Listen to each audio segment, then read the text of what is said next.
Okay. All right then. So, hello everyone. This is Carlos again, and welcome back to the pod. We make the pod by talking. I'm here with our guests. If you guys can please introduce yourselves. Hello, everybody. My name is Filiberto. I'm a teacher in Oakland. I teach at Fremont High School, which is part of the Oakland Unified School District.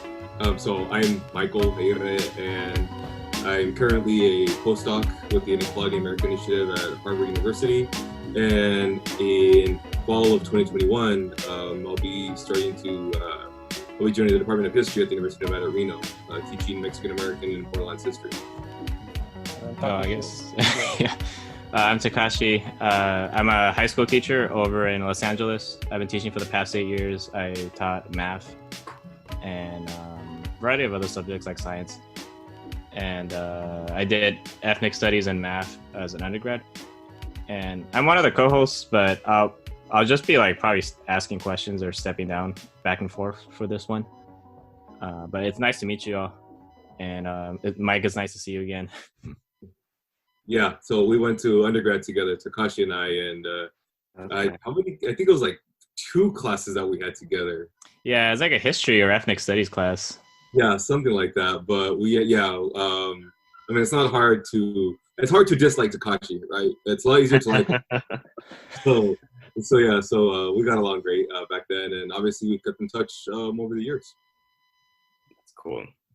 And I'm Daniel. I'm an educator here in Oakland. I teach at Oakland International High School. And Takashi and I think we met over at UCLA and have kept in touch and have had conversations about politics, education, culture. So happy to be here. And like Takashi, I'll just sort of be listening and see if I can ask questions when the opportunity arises. So great to have everybody here today. All right, thank you guys. And so today our topic will be Latino men in PhD programs. We'll basically just talk broadly about our experiences and I guess just share whatever difficulties or obstacles we've confronted, some things we enjoyed about the programs, things that helped us out personally. So I guess I could start. So I'm a PhD or candidate in the linguistics program at the University of Chicago. I've been in the program for 8 years. I'm finally defending my thesis this Monday, so I'm finally finishing. Great. Yeah. And it's been it was definitely a journey for me. For me, the PhD program was definitely something. It was something that I probably wouldn't have imagined for myself earlier in my life. I remember being in college, getting interested in linguistics, and sort of thinking that like, well, if I could just write a paper, some kind of like scientific or philosophical article about this topic, then I could like satisfy this urge I have to sort of, know something or be smart or like, make some like interesting contribution to world knowledge, something like that. And I was lucky to have a really good advisor within the linguistics department at UC San Diego, and he basically taught me everything. He basically exposed me to the world of academia that I had no idea, that I had no prior knowledge of at all. I didn't know anything about going to conferences. I hardly knew anything about publishing, journals, just the basic, the day in day out life of a professor. Basically, this was something very exotic to me before, and he kind of threw me into that, and he was a really good guide for that. And so in that process, he sort of introduced me also to grad school. He introduced me to PhD programs. I don't remember if I knew what a PhD was before that, but by the time I finished, that was the idea, pursuing a PhD program. And he definitely helped me get into the U Chicago program. And my program, it was pretty challenging. Philly can attest to the general graduate school climate at University of Chicago. It's pretty critical, like, and for good reason. And there's definitely tough elements, but yeah, for me it was a very useful journey. I feel like I came out of it definitely a smarter person. Some of my habits, some of my own personal habits, some of my hobbies have definitely altered towards the lifestyle of an academic. Like, I read lots of more books. I'm always reading more books. I'd read books before, like that was sort of something I do before, but now it's something I do more than I watch TV. Yeah, I read more books, and I read more nonfiction for sure, more than I play video games, more than I watch TV, like things like that. So like a lot of my hobbies have been altered by that experience. And as far as the research program itself, it taught me to be a better presenter. It taught me how to sort of organize my thoughts better, which is still a challenge for me. I think that's probably the biggest challenge for me still, is learning how to put my thoughts together in ways that other people can understand. That's something that I've taken out of it. Developing professional relationships with people that can complement friendships, or can exist beyond a personal relationship with a person. So all kinds of things that I've taken from it. There's other observations that I can make, but they'll come to mind after hearing more from you guys. Yeah, thanks, Carlos. I mean, I don't know how you felt about 8 years. But I did mine. So are you talking about 8 calendar years or 8 academic years? They're the same. They ended up aligning. So. Okay. Yeah. So I ended up taking. I started September 2010 at the University of Washington in Seattle, and that's where I did my PhD. And I ended last June. So. Almost, right, pushing the 9 years, right, the full 9 years, almost pushing it. And after a while, right, I mean, after about year 6, 6.5, 7, 7.5, 8, you're like, oh my gosh, when the hell is it going to end, right? Like, when can I actually submit this dissertation? When is it going to be good enough? That was definitely a challenge, that timeline. And it was a struggle, right? Like, I mean, and so University of Washington is the flagship school, right, of the state of Washington, which means, you know, the funding is really good, especially for a public university, right? So there, I mean, but it's not guaranteed, right? Because you don't know how the legislature is going to vote. You don't know what kind of TA-ship you're going to be awarded. You don't know what kind of fellowship you're going to be awarded if you get a fellowship, right? I mean, because you throw your name in the hat every fall, right, for the following academic year. But the time and the money, that was just a constant, like, challenge. I just, the knots on my shoulders, right? Like, am I going to have health insurance next semester, right? Will I have to leave Seattle, or how many more roommates am I gonna have to get? Do I have to move again? Right? All those kinds of things. On a grad student salary, right? In a place like Seattle. But, my experience in my PhD program, particularly my experience as a Latino male, it was the real big first challenge was imposter syndrome is throughout. Right, so imposter syndrome, it's like a challenge that I didn't feel it in college.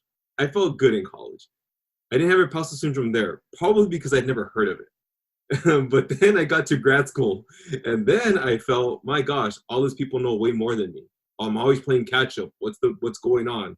I'm trying to read as fast as they are. I can't do it. What's going on? Am I not going to make the cut? And so imposter syndrome is, was as strong in 2010 as it is in 2020. But it's also like one of those motivators for me, at least, that says, yeah, keep reading. What are the new trends that are coming out in history? Really trying to define yourself as a scholar, not necessarily as a niche, but as your own identity as a scholar. What questions do you find really, really important that you want to pursue in articles and ultimately in your book manuscript?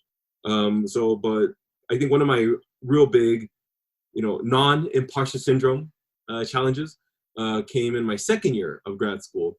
And so I was taking this class. I had taken women's history before at UCSD, but I had never taken Chicana feminism or third world women's feminism. I had never taken that class before. So I took that class in grad school, and we were reading for the first week. We were reading Antalua, the Borderlands La Frontera, and we were reading Meili Blackwell, Chicana Power. And this was my first time being again in being in this type of class. And I was the only historian. This was a gender, women, sexuality studies course. So historians tend, in grad school especially, right? We tend to say the book is bad because of X, Y, Z, and 1, 2, 3, 4, 5, and so on, right? The book is bad, right? You're almost overly critical of the work that you're reading. And so that's how I approached Ansaldúa and Blackwell. And the chairs in the room, it was this kind of long table. The chairs in the room just all shifted towards me and looked at me. And everybody, I was the only straight, the only non LGBT male there, right? Cisgender male there. And they all look at me and like, how so? And what do you mean by that? I was like, oh, great. Here we go. Damn. Sweating bullets, right? Like my heart's pounding. I hadn't even had a coffee, right? My heart's pounding. It was a 3-hour class, and I said, I can't believe this is the first meeting, and I still have 2 hours and 45 minutes to go here. Oh my goodness. But ultimately, what that experience taught me was unlearning a lot of the things that I normalized, right? A lot of ideas, a lot of power dynamics, a lot of gendered power dynamics. That I learned growing up, and it really came to a forefront in that throughout that course. So it was really figuring out, unlearning some of these very cultural and gendered ideas, and trying to redefine myself with these things in mind, knowing that I had grown up in a very, very in a culture that almost celebrates inequality, right, and gender division. So, meanwhile, the books that we're reading are essentially about women who are challenging those same ideas, right? So what can I learn from these women? What can I learn from these texts in order to better myself in the present to help, myself, but also my future students? So I will stop there because I can go on, but I wanted to relate that anecdote in particular because it was one of those challenges where as a Latino, looking at myself in the mirror and saying, in what ways have I contributed to these gendered ways, these unequal gendered ways? And how can I, if not completely stop myself from doing it, at least know that when I'm doing it, hey, you're doing it again, and maybe think about it if the situation comes up again the next time. Yeah, I think, I could go next. So my name is Filiberto Chavez, and I go by Philly. I grew up in the LA area. My parents are immigrants from Mexico, from Aguascalientes. My parents only got through 6th grade. And, through,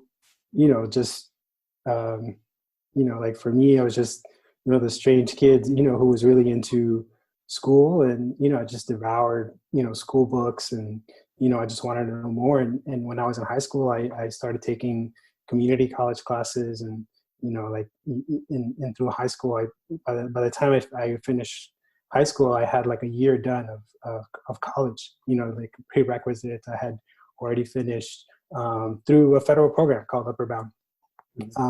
And through Upper Bound, like that's how I was able to to at least get a sense of like, this college is something I could do. College is something that is realistic.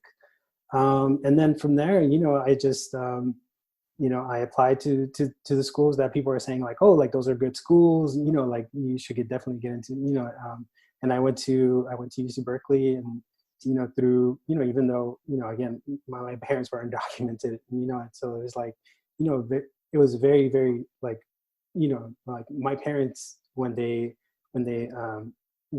parents dropped me off at college once, like the first day for at the dorms, and I didn't see them again physically on the campus until I graduated, and that was, like that was just, how, but that was just our immigrant reality, right? Where like my parents didn't have the funds to like travel to see me or anything like that. It was just like, and luckily, everything worked out, and through another federally funded program known as the McNair Scholars, I was able to, to be trained to go into a PhD program,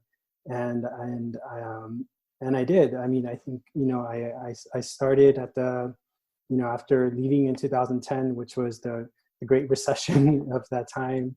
And, arguably, I think many of us from that generation are still living through it, or the second version of that, right, through the COVID-19.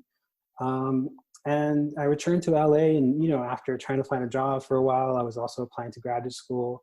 And, and then I applied to graduate school. I got into a really good school. And again, very similar to Carlos, like it's through this, I think sometimes what happens in graduate school is like we have this idea of meritocracy, right? If you work hard enough, then you will receive the benefits of that system, right? And I think, the other aspect of it is I think of graduate school is really about, it's a system in which I think it's still very antiquated in a lot of ways, where faculty know each other, and through those personal connections, you're able to, like, not that that's completely it, right? Just because, professor doesn't mean guarantee you a spot, but in, very similarly to me, I happened to build a pretty good relationship with a historian, here he was both, in the Chicano Latino Studies program, as well as I studied history. So I studied both history and Chicano Latino Studies. And then, through his, like him, knowing folks, like, like I was able to get an admission to the university, along with, I think my year, it was a really a year where there was, quite a number of us from UC Berkeley that year. And it was a year in which I think intentionally they were trying to diversify what students look like at the University of Chicago. And, sometimes directly or indirectly, graduate programs, they offer like, these specific additional spots that the university is willing to fund, in addition to whatever, say, grant funding, like department funding that they have. So I think that was the large case, I think, for some of us who were there, because I remember, like, we were like the most diverse cohort that had been there in a long time. Like, there was like, like it was, like really like diverse, I think more so than previous years. And I think that there was a lot of things that I think, each university has their own sort of program and their own sort of pedagogy or training, for better or worse, and I think some of those are a little bit better. Some of those are they could definitely, I think, more on the longer side. And I think especially for history programs, it's not unusual to find, if you're studying someplace in Asia, to be doing 12 years or sometimes even a little bit longer than that. For those of us, who came in, I think my year, we were, you could take up to 12 years to finish if you wanted to. And, with a lot of pressure recently, the university has changed that 12 years to now like having to complete it, by 8 years. But that was as a result of a lot of pressure from both administrators who are seeing like, students who are not completing the program, especially after a number of years. And I happen to be one of those that did not complete the PhD. I think, I was there in Chicago for 5 years. I went through the graduate program for about 8 years. And then there came a time where, I wasn't making any progress to completing that degree. And, it was sort of like time to leave. But, I could talk a little bit about what were some of those factors that I think led me to leave. And I think also just, because I think people need to hear both sides of it, right? There's a life outside of academia, right? And that life is good too. And it's also one in which, like for me, I think personally, I find fulfilling to teach, and, teaching is my passion, and that's where it initially was. I think also the other aspect of it as well is, being a graduate student is hard, and financially it just takes a big toll. And, who could live on $5,000 for a quarter, 3 months, and like I used to work 2 jobs, like when I was in graduate school. I would work at the library and the archives, and like they paid like, I don't know, I forget, it was like 17 or 20 bucks, something like that an hour. And then at night I would work in the building. I was a building manager for one of these, where they would, these very beautiful University of Chicago building where people would have weddings or receptions and things like that. And, and it was just like, after doing that for like a few years, it was just like, wait, like, what am I doing? Like, just like constantly like working and doing a lot of those like side hustles, and like you were mentioning, Michael, like, is the funding going to come through from I think it's a little bit different for public schools, but it's because in there you're dependent on the state legislature. But, in private schools, like the funding is there, right? Because you're guaranteed funding when you come in the door. At least most PhD programs are funded, except the really bad ones, right? But I think, in some cases it's also like not enough to really cover, I think, like other things that as you start getting older and older, like, it's like, do I really want to ask my parents for money? And in my case, like, that wasn't something that was realistic. Like, me asking my parents for money was like, no, like, I'm not even sure my parents paid rent this month. So like, that wasn't even something that was feasible.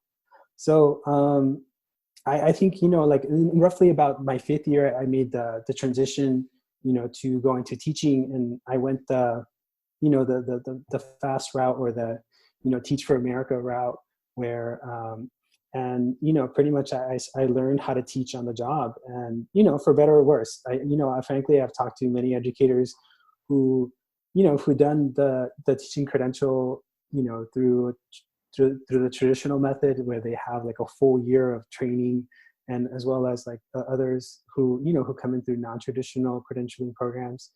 And, each one has its own benefit and its own sort of drawback. But, I think if your love of teaching is there, you're gonna find a way to make that connection with the students and make that connection come to life. And I think for a lot of folks in academia, I wouldn't necessarily recommend it for everybody, because I think, there's definitely some challenges. I think if, for, in teaching, like if you're really passionate about your subject, it's not going to guide you through, having to make some, difficult, like moves, through teaching content. And I think, that's one, I think, pitfall that I think a lot of folks in academia sort of like when they transition, to teaching, like whether that be community college or, teaching K through 12, is like, your passion for history or your passion for math is, may or may not be enough to guide you through, managing a classroom, though with enough love and effort and frankly, some days of just, crying your eyes out after class, and, and then, like, if you stick with it, you might like it. And I think that was definitely true for me. And I think that has been my sort of short experience in graduate school. And I think, and I think in retrospect, there's a lot of talk right now, especially about like this idea of institutional failure, especially when, after you've been in, like 5, 6, 7, 8 years in a PhD program, and if you're not like graduating, or finishing, then, you know, is that a reflection of the institution itself as opposed to the individual, right? Because I think in academia, we tend to like, especially for those of us that like, you know, our passion has guided us through so much of our life and has opened up so many doors. And we get to this place where it's like, you know, and it's like, and it could be hard, you know, and it's definitely really hard, I think, you know, because we tend to see it as a reflection of ourselves as opposed to a larger structural, like, you know, issue, whether that be like a personal graduate program and how they're designing their own graduate program. And I think, you know, like in some institutions like the University of Chicago, like, well, at least when I was admitted, you didn't have to have a direct advisor, you know, per se, who's going to guide you through the process, like, or who's going to, it was just sort of like, you know, kind of like willy-nilly, like magic, you know, we're going to throw you in there, and you know, it's up to you to make those connections with faculty. And if you don't make those connections, then you're going to be one of those students that's going to fall through the cracks. You know, frankly, like, you know, I think, you know, like there's definitely like a lot of things that some graduate students, like I know, like Princeton, for example, like they, you know, they're pretty harsh on their students, like, but they get them out in 5 years, you know, and it's, you know, 5 years seems reasonable. And it seems like, because you're also thinking about like, I think how much time are you investing in a graduate program? And, you know, does that make sense in terms of your long career, right? And, you know, there's definitely a lot to think about and a lot to consider, but that's my sort of deal. Thanks, Philly. So before we open up to a couple more questions, I kind of want to hear everybody's experience, everyone's take on how their cultural or ethnic background kind of contributed to their PhD experience. Since hence going along with the theme of Latino males and PhD programs. So I can start a bit. So basically my own ethnic background or cultural background contributed, that was something that I guess was salient, should have been salient from the start of my program. I sort of, in my own research interests, I made a point to sort of distinguish myself as a Latino male within my program. I made a point of doing that while I was in college, even because my own interests, like the topic that got me into linguistics in the first place, was specifically the study of Mexican languages. Me being a Mexican American, growing up in a Chicano household with parents who sort of grew up in, like, you know, during the times of a stronger Chicano movement, where there was a lot more interest in indigeneity, learning about indigenous roots. That's something that I sort of grew up with. With older Chicanos, I think that interest was more, or even remains to be, a bit more casual. But for whatever reason, I took a much stronger interest in it, probably because, especially with the immigration community, the immigrant community we have now in California, which is very Southern Mexican. For me, there was at least a lot of access to people who came from very different cultural backgrounds, yet who were still Mexican, right? People who were very colonial, white, Spaniard people who probably came from like Guanajuato or something, all the way to people from Oaxaca, Chiapas, who come from more indigenous backgrounds, who still speak Mayan or Mixtec or Zapotec, right? Here where I am in Fresno, there's a big, the Southern Mexican community is pretty large. And so that gave me a lot of access to people who I just became interested in particular. People who still practice things that, according to my Chicano background, should have been revived, right? If you look at Chicanos in like LA and stuff, like the manifestation of that philosophy came in the form of things like Aztec dance, or people trying to learn Aztec, right? There's a lot of emphasis on the Aztec culture, which makes sense, because that was based in Mexico City, and Mexico City kind of decides what mainstream Mexican culture is, right? But I just got deep into it. I was very interested in learning more about various communities in Mexico, especially because my own ancestry is more northern, which had nothing to do with the Aztecs. And since there were a lot of southern Mexicans in the area, they weren't Aztecs. They were these other smaller groups. And that just gave me, that just, I guess you could say, encouraged that access encouraged my interest in that topic. And so, and then also kind of realizing how within Mexican culture, there is a lot of inter-Mexican racism that is fairly prevalent. If you're darker, if you're darker skinned, you are sort of more oppressed, even within the Hispanic community. If you speak an indigenous language, a lot of people, especially people from like cities, they tend to look down on that. And that's another thing that I became more aware of while interacting with the Southern Mexican community. So in college, a big motivation for me to study linguistics in the first place was to sort of legitimize the practice, an oppressed indigenous Mexican practice by studying it, right? That was the main motivation for me. While I was in San Diego, I also became involved in various nonprofit organizations. After, in the evenings, I used to go teach English and Spanish to immigrants from Oaxaca, because some of the immigrants that arrive, they are monolingual in their own language, which might not be Spanish. So sometimes they even needed to learn Spanish. And that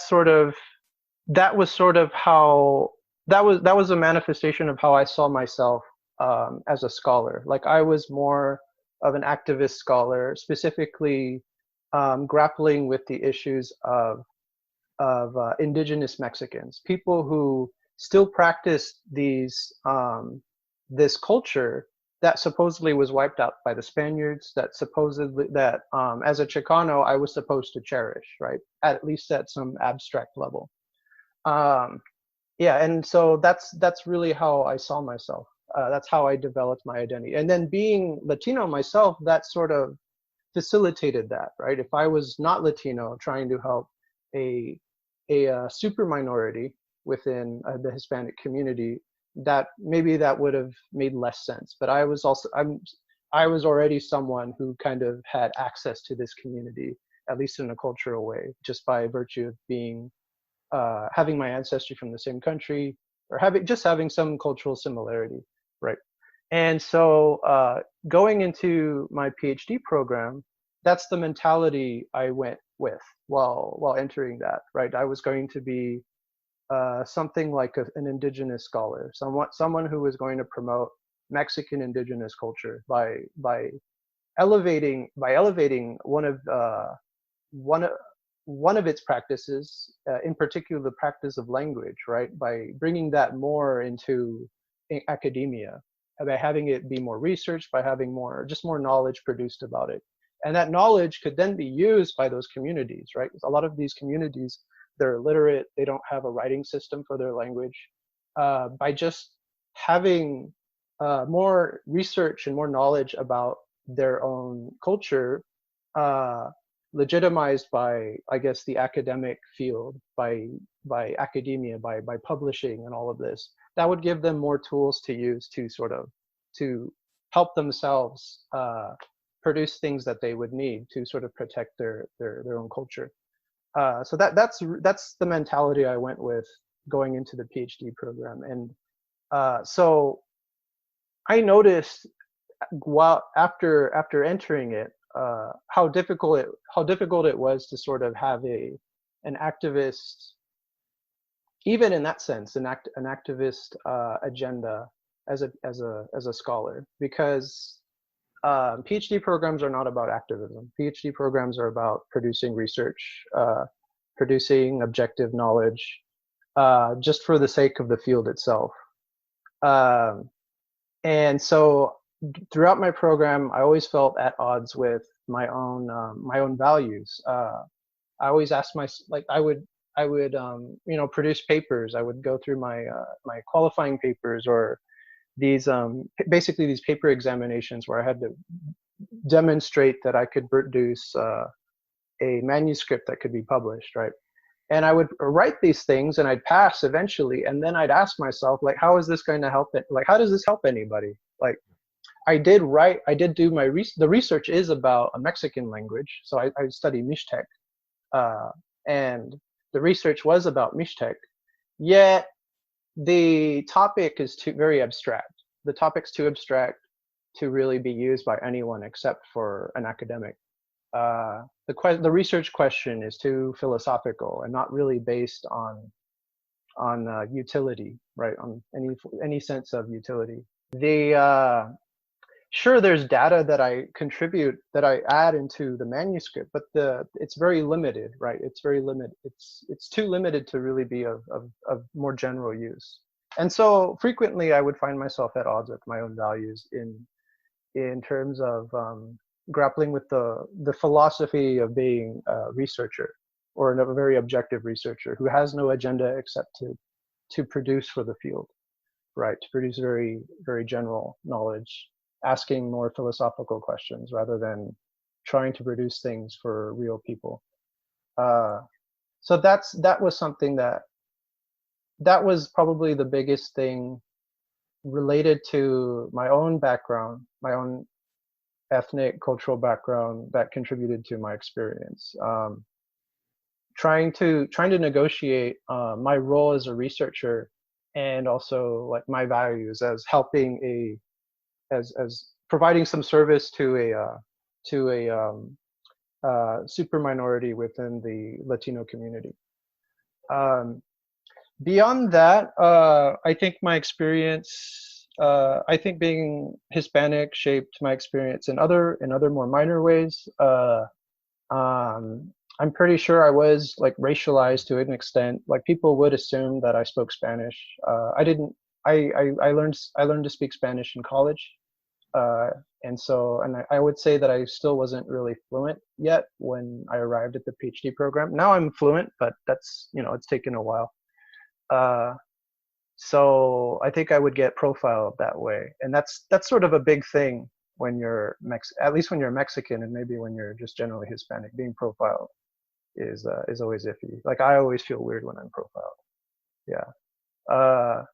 So, and that was still a thing even in my PhD program. I noticed that, like, even talking to people who were some of the smartest people in our whole country, like, they still profile you. And I would sort of think, like, well, I did it to myself too, right? Like, that's how I'm selling myself. I'm a Hispanic scholar studying Hispanic culture, right? Maybe I'm doing it to myself. And so, but yeah, I would get profiled. But then I don't know, yeah, like maybe I'm pretty sure I was still profiled by people who didn't know what I was doing. Yeah. So yeah, being profiled, that was a thing. And then also having sort of being able to access other people's research on Hispanic communities too, and then having the sort of background to empathize, to kind of having the background to sort of grapple with a topic in a way that other people aren't going to grapple with it. I still remember a presentation done by a sociolinguist from Stanford who was invited to give a talk at my department. And she's a sociolinguist. A sociolinguist is someone who's basically a sociologist who looks at language specifically, and who basically looks at aspects of language that serve as indexes to identify social categories, basically. And her presentation was about Chicano English, and she was a white woman, and but her interest at the time in this period was Chicano English, and her presentation was on Chicano English, and she did this. Her presentation was about this particular study she did with very young youth, with people who were like elementary school age. and looking at certain particular identifiers of Chicano English, in particular, like the way Chicanos pronounce words, maybe particular vocabulary that is unique to Chicano English. One thing I remember vividly is the way that Chicanos say the word damn.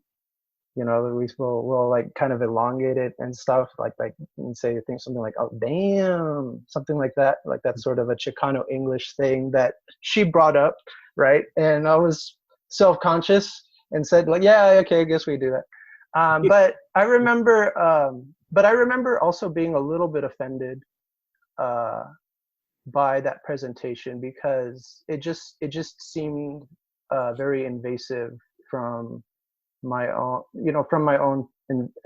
point of view. Like she would play recordings of a girl who was a Chicano girl, like a Mexican American girl, who was probably probably less than 10, and just talking about her in a way that, in a scientific way, right? Using the scientific lens to discuss, this phenomenon that is being displayed that is manifested in the behavior of some person, right? And who you have no like personal attachments to. But I remember just thinking like, well, this person could have been my sister, like this could have been my cousin, and I would have felt really uncomfortable if this person was like presenting this type of stuff about my sister or cousin. Yeah. And so that was something that was sort of awkward for me, noticing just how finding myself uncomfortable with the kind of racialization that occurs at universities. And it's manifested in different ways. It's manifested in profiling.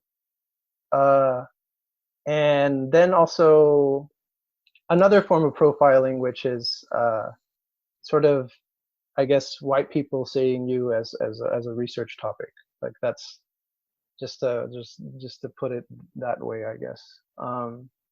That's something that definitely shaped those are ways in which my background has shaped my experience in my program. It's had me notice. It contributed to like my whole research agenda for one, but then also it contributed to how people would perceive me and my response to that. And then it would also contribute to just how I grapple with research on Hispanics. Depending on who's doing the researching. Yeah. Basically, I found myself making personal connections where other people would not. Yeah, Carlos. I mean, geez, where do we like even pick up on that? And Philly as well. That's the bad thing about a Zoom call, right? Like, you kind of have to. One person goes, and the other person goes. Whereas if like we were on a table, I think it'd just be like, I know we'd still be talking about Philly stuff, right? Because like we could have gone 3 hours on that stuff, right? On a lot of the things that he brought up. So when I applied to graduate school, and this goes directly to your question, Carlos, but when I applied to graduate school, I didn't know what the hell I was doing, right? So I finished undergrad. I didn't do McNair, and I didn't do McNair because I thought that I couldn't do history honors and McNair. I thought you do one or the other, that you couldn't do both. Because I thought, and this was kind of the kind of information that was relayed to me, was that if you do McNair, it has to be an original paper, an original project. But if you do history honors, that also has to be a brand new topic. And I said, there's no way I'm going to write 90 pages, right, in a year. Like they're on two dissimilar topics. Like that's not going to work out. So what do I do? History honors or McNair? I didn't really know much about McNair. So I went through history honors because I was much more familiar with the history department at UC San Diego. But now I regret that, right? Now I know I could have easily double dipped, right? And nobody would have batted an eye. But those are little experiences being a first gen myself, right? Being a first gen myself of not being afraid of asking, first of all, not being afraid of asking, not being self-conscious that you don't know, right? And ultimately the lessons that you learn, passing those down to your students so that they don't feel those things. If you feel you made mistakes, share those with your students so that they don't have the same, so that they have a better college experience than you had. If mine was great, my future students can be better, right? So I didn't know what I was doing in grad school, right? I finished UC San Diego, and then it's that weird transition of, what do I do now? And so I was living in a house after graduation in 2008 for, oh gosh, with a bunch of people. And I said, this isn't how I want to live in San Diego. So I ended up moving back to the Imperial Valley. That's where I'm originally from. I'm originally from the Imperial Valley. So if you know the map of California, go to San Diego, and then you go about 120 miles east, and then you're almost going to hit the Arizona border. But right before you get there, there's a little green speck. That little green speck is the Imperial Valley. We can talk all about that because that's my book project. So I moved back to the Imperial Valley. I started teaching there, and it was like I didn't know what I wanted to do, but I did know I want to go back to school. I didn't know what graduate school was, so what do? I call up a couple of friends that I know went to graduate school, and they became my de facto academic counselors, right? And so I applied to programs that they said, hey, these are good programs. Okay, cool. One of them was UO Washington, and I went there because it was the best, it was the best school and the best package, right? And I think those are things that I think we really need to consider, right? Like, if you get into, say, UCLA, but you have to fund your first year, and there's no guarantee that they're going to pick up your second year or your third year, your fourth year, would you want to go that route, or would you want to go the more financially secure route? That's also a very good school. So I went the financially secure route with a very good school, and I also kind of wanted to leave California for a little bit. I wanted something new. I wanted a new experience. So hence, I went to Seattle, and I became a fan of the Seattle Sounders. Not the Seahawks and not the Mariners. I'm still a Dodgers fan. Right? But with all its complicated history on Chavez Ravine, but I'm still a Dodgers fan. And yeah, so I didn't know what I was doing. I didn't know that we had to pick mentors until I went through the application process. And I was like, oh, okay, this is how this is gonna work. Okay, cool. So then I did all that. I didn't know what I was doing in terms of what project I should choose. My MA thesis ended up becoming a project that was suggested to me by my dissertation chair. I should say co-chair. By my dissertation co-chair. He said there's this community center down in South Seattle. It's called El Centro de la Raza. I said, all right, cool. I will check it out. One thing led to another. I did some oral histories with them and with people that were around. So El Centro de la Raza was started in 1972. And well, the impetus was a lot much sooner before that, but it really launched in 72. So I did, those people are still around. So I did oral histories with them, with some of them. And I realized I really, really like doing oral histories. And I really, really like doing history alongside archival work. But then the question, I was still having a hard time of, was I Chicano? Was I Latino? Was I Mexican? Was I Mexican American? What the hell was I? Right? And then again, those labels change, right? Those labels change depending on context. But in terms of Chicano, my introduction with Chicano was in high school, and that was with MEChA. But MEChA on the border. What does that mean? It means that the MEChA that was there were by and large people, the people that were in the club in MEChA, they were by and large people from Mexicali, on the other side of the border in Mexico. So I thought, not knowing what the hell the word really Chicano meant in high school, I thought that MEChA and Chicano meant people from Mexico, not necessarily U.S. Mexicans or Mexicans in the diaspora. That wasn't what my idea was. It was a Mexican national organization, right? A Mexican citizen organization, because that was my experience with them. And then at UCSD, I had a different experience. UCSD, I had a lot of interactions with, self-identified Chicanos from the greater LA area. So their particular experience had nothing to do with my experience, because the Imperial Valley is a very much an agricultural area, again, on the U.S., right on the U.S.-Mexico border.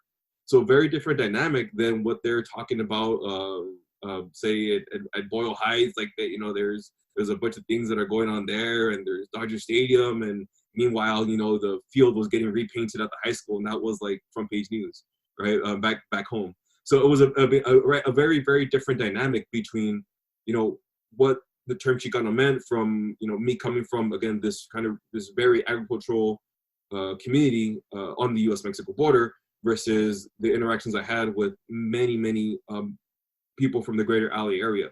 Not, the relationships were not as instant as, say, the popular imaginary would have us believe, right? There was a lot of work to be done in that sense. And then I get to Seattle, right? Seattle's by and large, it's by and large a white city. There's no pills in there, right? There's no pill there, and so it's a different deal. History departments are by and large, they're usually majority white, as are the undergrads, right? So, it was a really jarring experience to be away from being the majority to really feeling like the minority in Seattle. Like, that was really the first time it really smacked me in the face that, oh shit, I am really, like, nobody here really looks like me.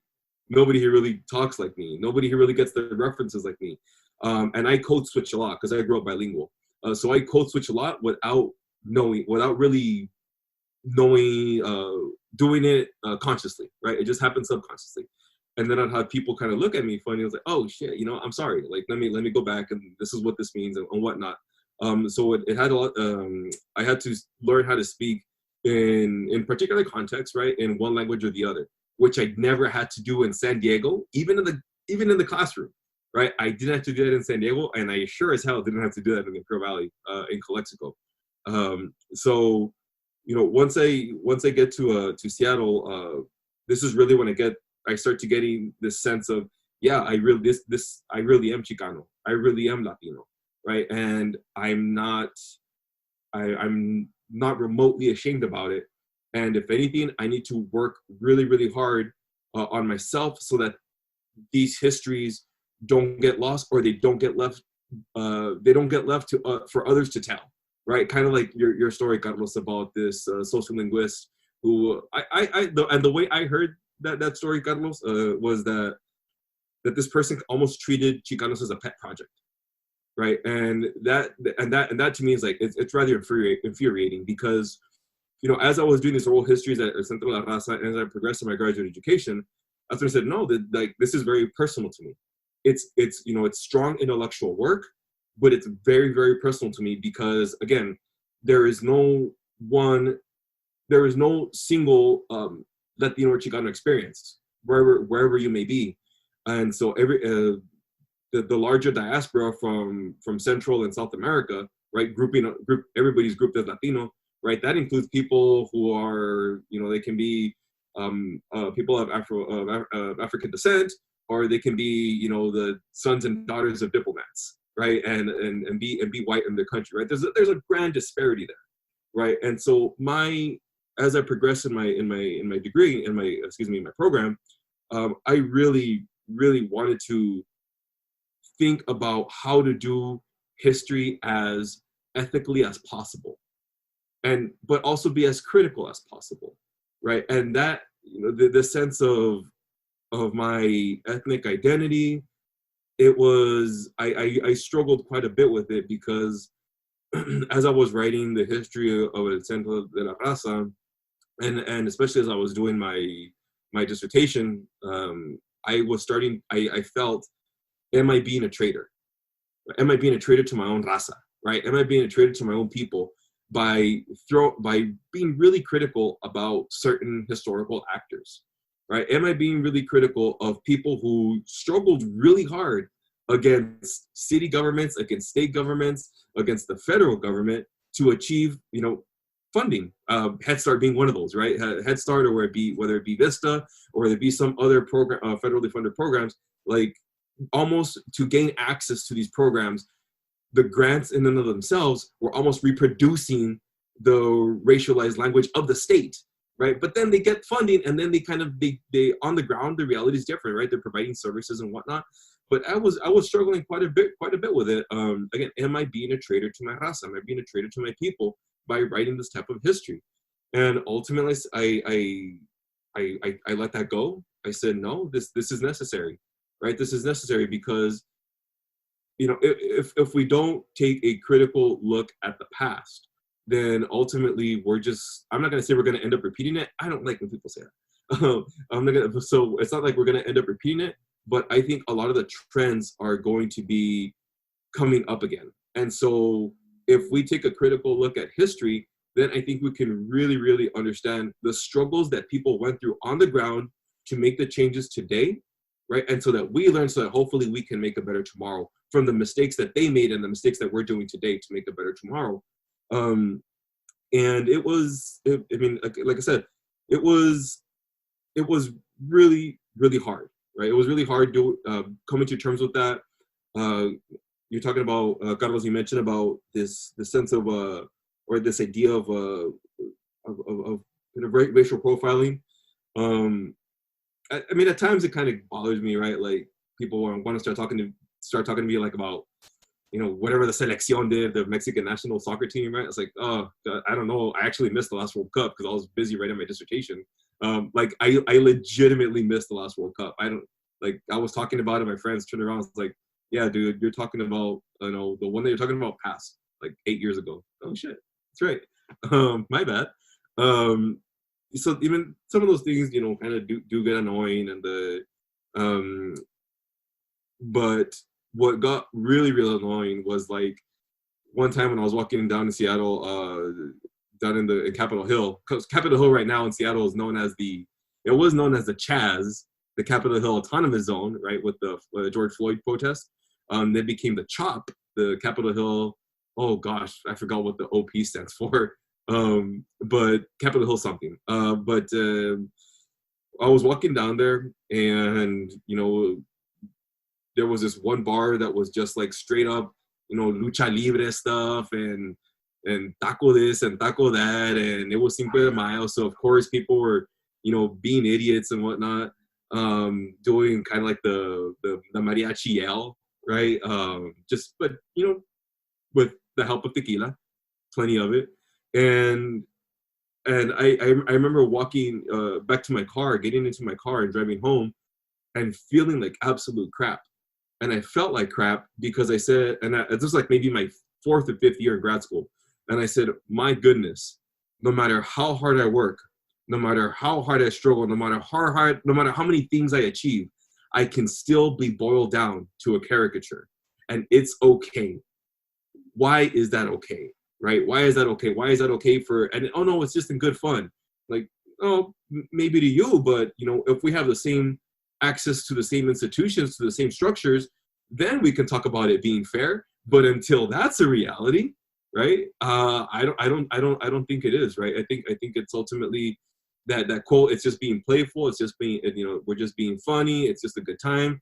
It's just a way to not even be casually, racist. It's a way to essentially keep minimizing those of us who struggle really, really hard to get into these very difficult programs and really just want to succeed, right? And finding it very, very hard to succeed when you're told, or when you see these images, and again, it's something out of like, the Three Amigos, right?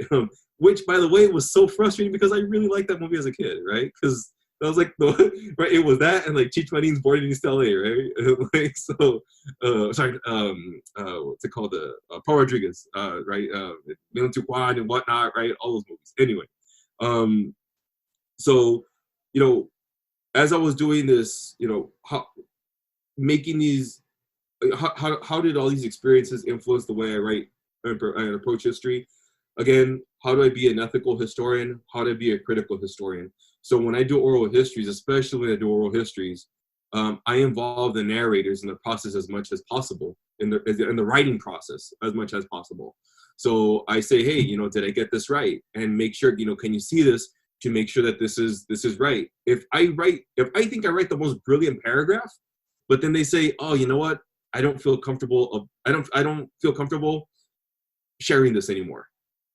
Hey, that's fine. Let's nix that paragraph. Let's think of something else, right? Because again, ultimately, these are not my stories. These are other people's life experiences that make up their identity, and they're entrusting me with their life stories. And I definitely need to be much more, I need to be respectful of them and to be mindful of them. And I need to make sure that I not necessarily portray them in 100% of a light that they want to be portrayed. But nevertheless, still be, again, very, very, make these ethical choices as to what things am I going to include or not include in the published piece.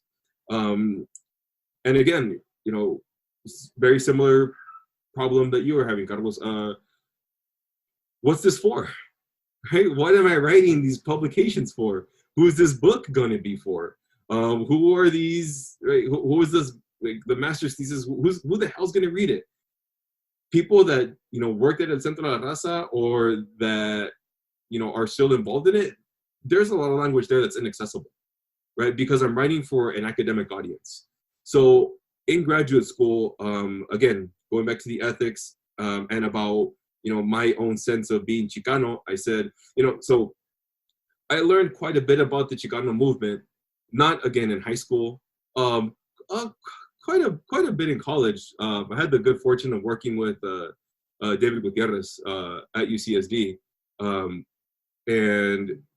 but it wasn't, when I started doing more primary research for my own project, I read El Plan de Aztlan, right? El Plan Espiritual de Aztlan, and El Plan de Santa Bárbara, which is basically what, the kind of the Magna Cartas, shall we say, of the Chicano movement. And right there, laid out in those plans, is the sense of Chicanos going and getting their educations. And I say Chicanos because it was particularly for Chicanos, right? This was like the Chicano movement. But it applies to I think it should apply to all Latinos.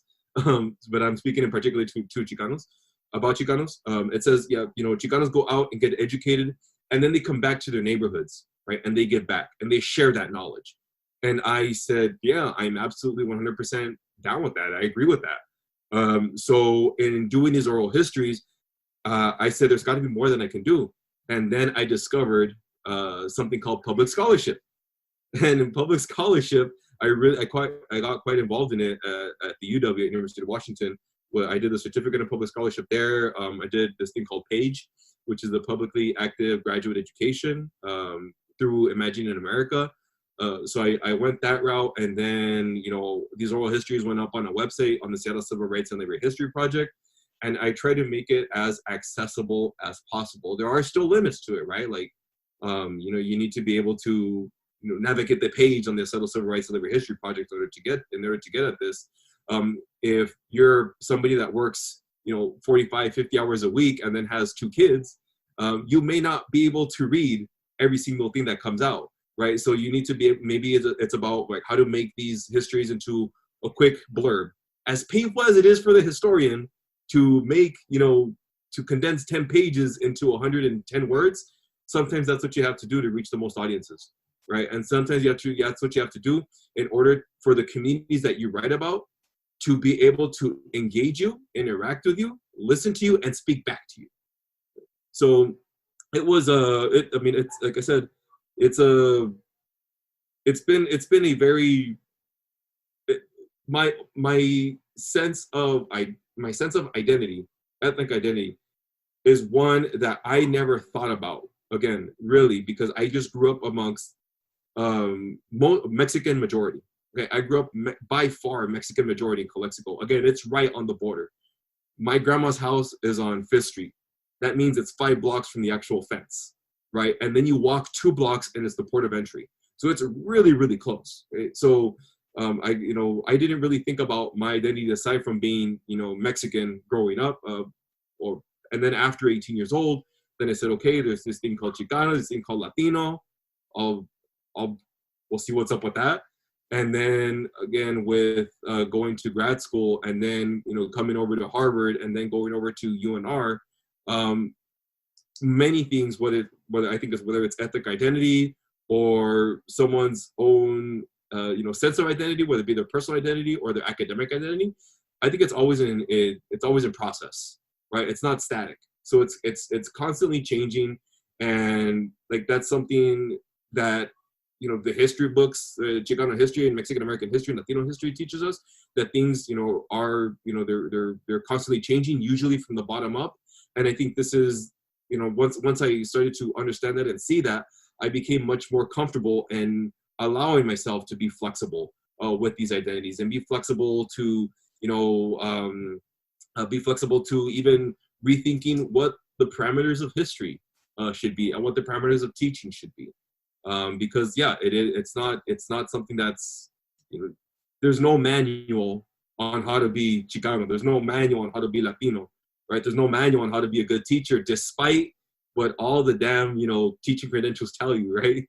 My sister's a teacher, so yeah, she tells me all the stuff that she went through her program. It's a lot of it's existential, a lot of it is experiential. But again, it's a process, and it's one that I think it's gone beyond passion, because passion, as Fili was mentioning, right? Passion may not be enough, right? And that fuel can burn, and it can burn you out, right? It's a flame that burns bright, but can burn fast, and you kind of have to really see, I think, what's inspiring that passion, and once you hit that spot, right, I think it will allow you to progress, not just in your program, but in whatever career you decide to choose.